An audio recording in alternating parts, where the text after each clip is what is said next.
Hey guys, it's Em. Today we're going to be doing a Trepang mission tier list. This one's going to be fun for me. I was recently replaying a certain mission and it made me think of this. So that's what we're going to be doing today. Also, this is a lot of tiers. Honestly, with how good Trepang is, I feel we can remove F tier. I believe we can remove F tier. Very important thing to preface, have the golden guns. I've beat the entire game on rage mode. So if you're wondering, oh, well, why should I listen to you? That's why. I have to get my credentials out of the way anytime I do a video on a hard game like this, because I just know, well, actually, I use blah blah blah blah, blah and this weapon in this level was super easy. So yeah, and I'm going to be talking of the perspective of playing on extreme because that's what I normally play on. I think that's what most kind of sweats of this game play on most of the time. So let's get into it. First of all, oil rig.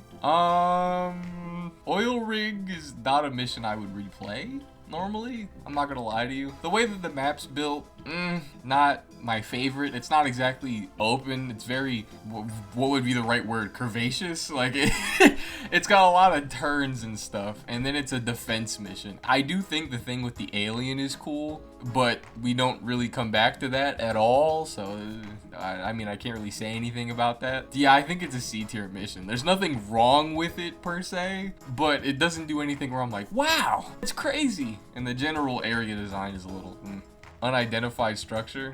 Okay, unidentified structure I think is a cooler set piece. I like the thing with the ghosts, and when they get close to you, you can't hear anything except, like, you know, them. That's cool. I like the whole underground segment. I like the fact that it isn't explained. It's kind of creepy, you know. But defending in the house is kind of awful on higher difficulties. I get the idea of it. It just doesn't feel like it works that well. If you ever done this mission on rage mode in particular, I feel like you'll get what I mean. There's just, the enemies have such good accuracy of you, and they're in such a better position than you are, and they don't have to worry about cover or else dying in 2 seconds, you know? They get to spread out really far. The ball is not really in your court, is what I'm getting at. Before the final section, I would probably put this in B, but once you get to the final section, oh.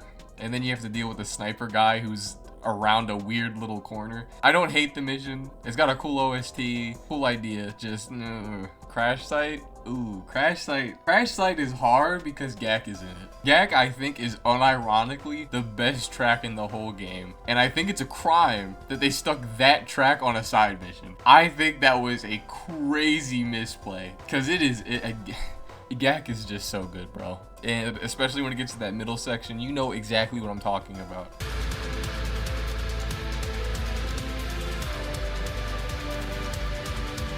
Other than that, the enemies have pretty clear spawns. There's a lot of little nooks and crannies to dip in and out of, but it's not like you're gonna be bumping into crap every 5 seconds. I think this is a fun, quick combat mission. I really don't have any complaints about it at all, except maybe the one singular complaint I have is when the team with, I think his name is Hellfire. I think that's what his name was. When his team comes in, it's like, this is Witchipper.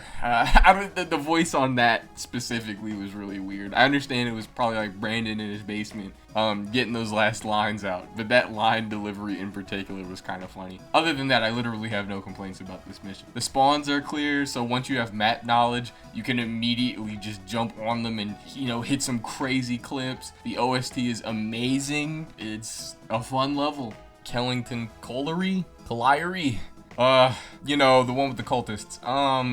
What do I think about that? It's fine. I'm sitting here like, what do I think about this mission? There's nothing really wrong with it. It's not a mission I go to replay though. This is one of those missions where it's like everything, I want to say everything B and under I think is fine, but I don't go out of my way to replay. I think that might be true though. I don't know. Because Kellington's, it's not even bad. There's nothing inherently wrong with the mission. It's another defense mission. The map isn't necessarily awful. There's a few curves where it's a little awkward to get around and you could bump into stuff, I guess, but not really. Like, I really don't know what else to say about it. Story Story-wise, it's fine. You're killing some cultist remnants. That's cool. Period. I just think it's an okay mission. Iron Dragon Data Center. I think these are both in B. I like both of these missions. It's just I'm not gonna go, you know, let me hop on the game and hop on Iron Dragon Data Center. It just doesn't happen. Gunnarsson Complex. This is one of my favorite survival maps in the game. I like this mission, but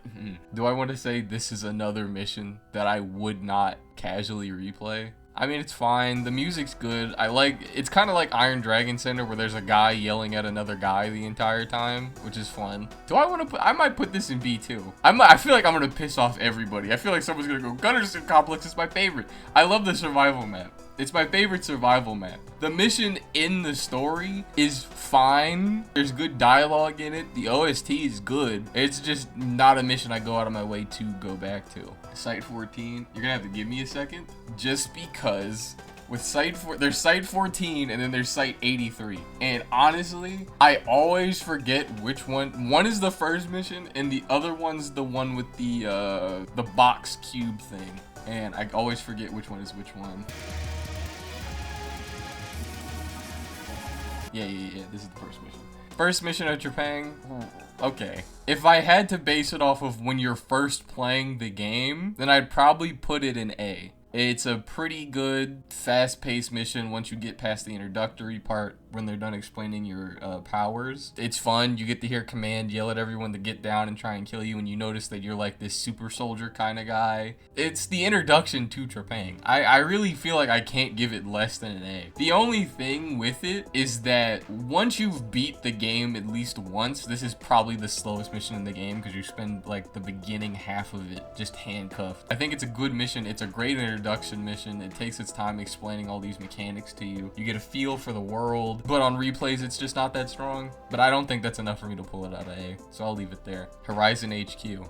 It's interesting they made Horizon HQ and Syndicate HQ two different missions. Horizon HQ, we run into the lawyer thugs for the first time, which I think are they're the most difficult enemies in the game, but they have some of the most fun lines. I don't think many would argue with me on that point. The OST, when you have to fight the chopper, is really good. This is just kind of a really difficult but fun mission. I honestly might put it in S. I think it's an amazing mission. I'm trying to think if there's anything wrong with it, but I really can't. Like, the plot comes to a head here. You get to deal with Anton. You get the line with Derek right before it. He's like, you know, the thing about this is none of us are getting paid. Like that. Amazing mission. Amazing climax mission. Amazing OST. Amazing combat. Amazing new enemy type. I guess you do technically hear the lawyer thug's voice a few times before this, but not as much as in this level. So yeah. Syndicate HQ. Okay. So, Syndicate HQ is mainly the 107 fight. And I like the 107 fight. It's really the part.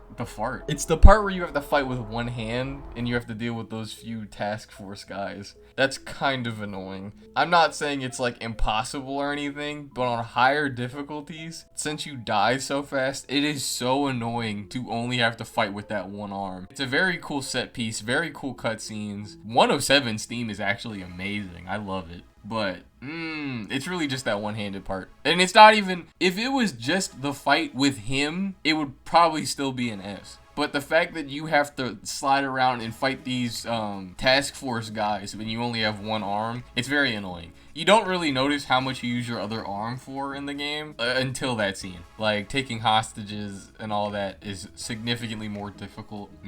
I feel like I can already hear the point kid. I feel like I can hear him in my ear. But what about Waterworks? I mean, the OST in this level is amazing. It's just, I don't like that specific part. I'm fighting it. I'm trying to think. I'm trying to really think here. You can't come into this level with your own weapons, but the plot comes to a head here. It's really just the one-armed thing. Like, it is specifically just the one-armed thing that's bothering me. I don't know. I don't think I can move it. I genuinely think Horizon HQ is a step up from Syndicate HQ. I'll get grilled for that one. I just know it. Site 83. It's not necessarily a bad mission. It's a very, how do I word this? I want to say specific mission. I don't know how else to explain it. Because you deal with the ghost guy in the hallway. You go into the back rooms. You fight Kronos. I think the Kronos fight is pretty cool, or the idea of him. You get to deal with the subject. I don't remember what number he is. I'm so sorry. That cube thing. You get to deal with the whole head ghosts. This whole area feels like get Matt Pat on the case, honestly. And I think it's a really cool set piece, but it's not a level I'm going to jump back and replay like that, because it's great for atmosphere, but gameplay wise, it's not exactly one of the strongest. So I think B is probably a good place to put it. The OST is good though. I feel like Trepang's OST is just good overall, so it makes it very hard for me to complain about that in any of these points. Jorvik Castle. The only problem with Jorvik is literally that the guys have fire grenades and it's annoying to throw them because you can't just blow up people like you would with the normal Horizon goons. Other than that, like, what's wrong with Jorvik? Maybe the Flesh Golem fight, but not really. I don't know. Flesh Golem, I think when you don't know what to do and you're running around and you're shooting back at him, I almost said shooting back shots. That shit would have been crazy. When you're running around in the little wooden building and you're shooting shots at him, I think that's fun. But once you learn the best way to fight him is the way for him to jump, slide away, shoot him, jump, slide away, shoot him, that kind of sucks. I think the Patriarch fight is, it's interesting. That's for true. It's very difficult, and I don't know if it's in a super fun way. It's not like the worst movement shooter fight. It's not like the Royal Authority towers or anything. That's an extremely niche reference. If you don't get it, you should watch my Rage 2 video. Anyway, like, he's not bad, but hitting him is like insanely difficult. And if you lose focus in this fight, he might just melt you in 3 seconds. He doesn't really have a ton of downtime for you to hit him. Other than that, the rest of the mission is cool. Fighting the cultists is cool. They're pretty different from the other factions, considering most of them don't have body armor. And the fire grenade thing, like I said. You get the Enforcer fight here. Ooh. So the Patriarch fight is really carried by, it can be fun, but it's also the lore significance of it, right? The only problem I have with Patriarch, like I was saying, is when you run out of focus, it's very annoying to actually hit him. Enforcer, if you don't have the bolt launcher, that fight is so miserable, bro. I'm like, there's a reason I completely blanked it. The rest of the mission, I think, is fine. Enforcer. Oh, but this has one of my favorite set pieces. Damn it. That scene where you're going down the monument and you just hear all the gunfire above you, I think that's awesome.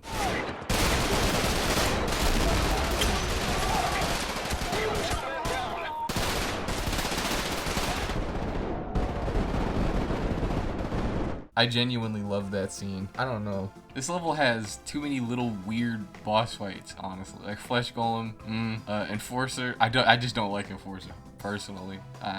He's got a lot of health. He doesn't really do much. And again, if you run out of focus or you don't have a bolt launcher, you know, like he will just dog you. He will just go all over the map and you're just sitting there. Great. I guess I'll just sit here. Yeah, I think I have to leave it there. Despite the fact it has one of my favorite set pieces, this is also a mission I just wouldn't normally jump back into. Pandora Institute? Let me think about this. Pandora Institute. Let me think about this. Let me chew on this for a second. I think Pandora Institute is probably one of the most unsettling areas in the game. And it's kind of like in a Dark Souls way, where if you have no idea what's going on, it seems like a level. But once you understand what's happening in it, it's grim. It's very grim. Level-wise, I think I like the Mothman, like that whole area right before you fight Mothman. I think that's probably one of my favorites in the game. It's dark, it's creepy, it's unsettling, and I kind of like it a bit more than Site 83, I'm not gonna lie to you. The bio guys, I'm not calling them Jiggly Boys. I know that's your name in the files, and that's what the devs call them. Fuck the devs, okay? What? I don't even know what they're normally called, though. I'm gonna just call them the zombies. Okay, so the zombies, I think they're cool. I think the scene where you see the first one turn, like, right in front of you, that one was pretty good. I liked hearing the comms when you're walking around and there's like the dead soldiers on the ground. You can hear their comms of just like people yelling and stuff. I think that's really cool. Dr. Emerson, I think he's a neat little character. Mothman fight happens. I really don't have a thought about the Mothman fight. It kind of just occurs. The main issue I guess I would say I have with this is this has an escape section, and escape sections in Trepang 2 just aren't very good to me. The segments where they just tell you to run away to somewhere, but you still have the stamina bar. If they gave you unlimited stamina in the running away sections, I would not have a problem with them. If you play with the cheat for unlimited stamina, those sections flow way better. Because the fact that the world is like exploding around you, and 106 is like, oh, fuck, didn't get my cardio in this morning.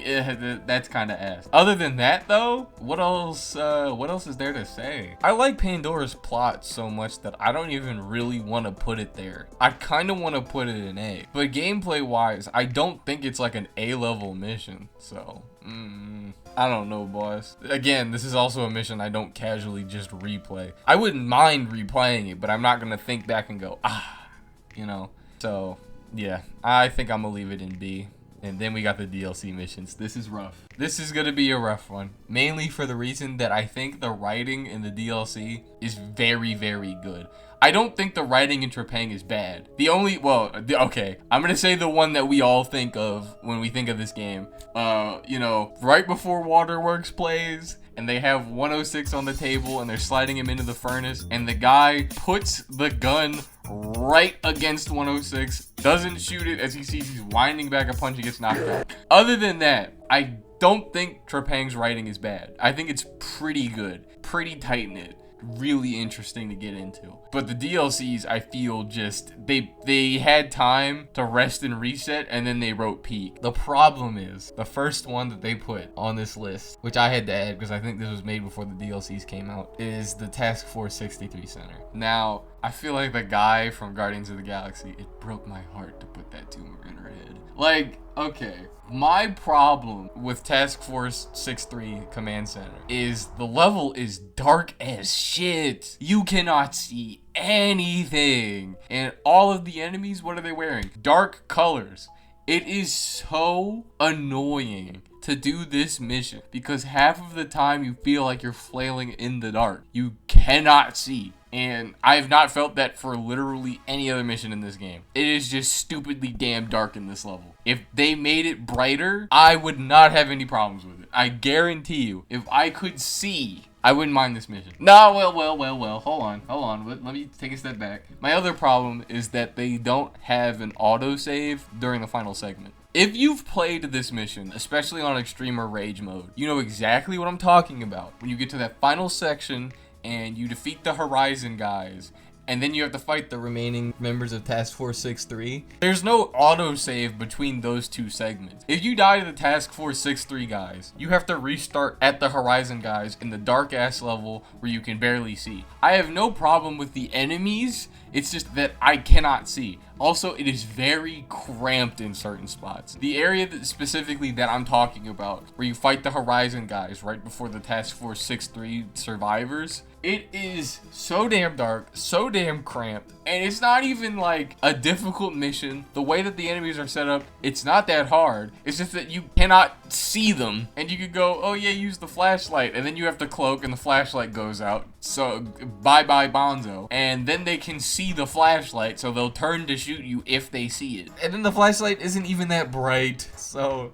this really sucks because I genuinely think this is one of the best written missions in the game. I think it might be my favorite written mission in the game. I think it's really awesome that they let Subject 106 just be a monster, and then they have that scene at the end where he looks at his hand, and we can interpret that in quite a few different ways since the character doesn't talk. You're breaking my heart. This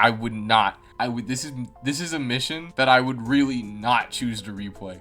I would glaze the story of this mission gladly to 1,000 different people who have never even played the game. The story here is phenomenal. The music's actually better than I remembered it being too. I just replayed this mission right before recording this. Fun fact, this mission is why I'm recording this in the first place, or what made me want to. But damn, gameplay wise, damn, it's butt. I think gameplay wise, this is like the most butt mission in the game. So yeah, I'm gonna have to leave that there. I don't know if that's a point of contention. I don't know if there's any like Task Force 6-3 is an S tier mission enjoyers out there. Most of my interactions with the Trepang community have been through my videos, if not like the Point Kids videos, through his comments. We'll see. I don't know. I might get fried for that. I I imagine someone's gonna go, oh, what are you, a scrub? Well, what, you can't shoot and see?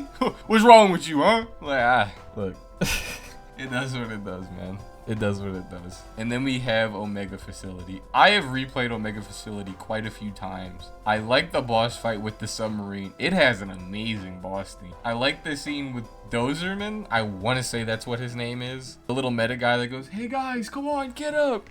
Guys, what's going on? I like that scene. I think that both of these DLCs were meant to show that 106 is like a monster. Like, straight up, if you were against him, he's terrifying. And they convey that point really well. I just think Omega Facility is a more fun level. Both of these levels are very long. Command Center 6-3, dark. Omega Facility has good music, great storytelling again. I think the bit with Emerson when he's chained up and he's like, just kill me so these guys can't get to me. And he's talking to 106 and the commander. It shows what a subject would be like if they really fully dedicated themselves to the Horizon cause. This dude died for them already. And then he has to die again, and he just accepts it. He's like, well, I guess this has to happen because I don't want them to get me, and then you have to do it. And it's interesting character-wise because, I mean, you're technically like the same guy. You're both the same project. Just he was a previous version of you. You get to fight the Emerson clones, which is very interesting. Not an enemy I imagined fighting when I started the DLC. I don't even know what else to say. I kind of want to bump it up to S. Is that crazy? The only problem I have with it is there's another escape section where you have limited stamina. Well, 106, the whole building's blowing up. You gotta get out of there. My knees are giving out. Oh god, like that's really it. And I guess I could say the submarine fight is hard, but it's a boss fight, so I mean, and unlike what's his face, Patriarch, you can actually hit this thing without focus. Like it's really just dealing with all of the threats that it throws at you. S tier is very strong, but I think this is a very strong mission, honestly. I feel so bad putting the 6-3 command center down there. It's such a good plot and story and atmospheric level. It really is. But gameplay wise, it fucking sucks. Gameplay wise, I genuinely think it's the worst in the game. Oh, and I don't want to say that. Oh, give me a brightness slider. Oh. With a brightness slider, I'll bump that bitch up to S so fast. No. I'd bump it down to A. I'd bump it to A or B. Even if I could see, I'd bump it down to A or B just because of the lack of autosave in that one area and it being very cramped in certain spots. With that, I guess that's been my Trepang 2 level tier list. I know there's going to be conversation about this one. Oh boy. Again, let me throw this out here. Really fast before you skewer me. I love Trepang. I think it's my favorite movement shooter, and this is coming from someone who's played like Doom 2016, Doom Eternal, Rage 2, Titanfall. I've been around in the movement shooter space. Trepang 2 is my favorite, and it makes it very difficult to play other movement shooters because I like this one so much. When I say it's D tier, this is not something like, this mission reminds me of the Backroom Survival, another video that you should go watch. Anyway, it's not like I'm saying something like that where it's like, I want to cry and cut this game off and throw it out a window. I think that Trepang overall is a very solid game. I just think certain missions are weaker than others, and Task Force 6-3 is the weakest one in the game. Anyway, as long as you're respectful, I would love to know what you guys think down in the comments. And with that, I've been M, and I am out.